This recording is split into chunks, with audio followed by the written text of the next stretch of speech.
Hello bachcho, let's see the question. Here the question says four choices have been provided. Select the correct alternative. Action and reaction. A. Always act on two different bodies. B. Are equal in magnitude. C. Act in opposite direction. And D. All of the above. So यहाँ पर question में हमसे पूछा गया है कि given statement में से कौन सी स्टेटमेंट एक्शन रिएक्शन पेयर के रिगार्डिंग करेक्ट है. सो यहाँ पर हमारे पास की कॉन्सेप्ट क्या यूज हो रहा है. की कॉन्सेप्ट है हमारे पास action and reaction concept. So according to Newton's third law forces always act in pairs.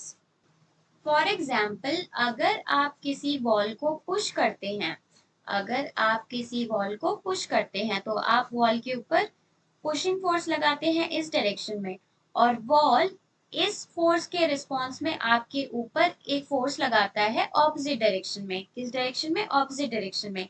सो इस सिंपल एग्जाम्पल के थ्रू हम क्या बोल सकते हैं?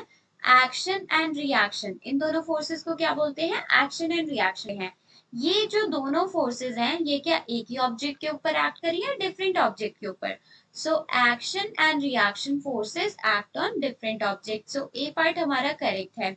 इन दोनों का मैग्नीट्यूड भी इक्वल होता है. ये हम देख रहे हैं जितना फोर्स आप वॉल के ऊपर अप्लाई करोगे उतना फोर्स वॉल भी आपके ऊपर अप्लाई करेगा. सो ये भी हमारा करेक्ट है. और ये जो फोर्सेस एक्ट कर रही हैं क्या ये सेम डायरेक्शन में है या ऑपोजिट डायरेक्शन में है? ये ऑपोजिट डायरेक्शन में एक्ट कर रही हैं. एक आगे की तरफ है, एक पीछे की तरफ है.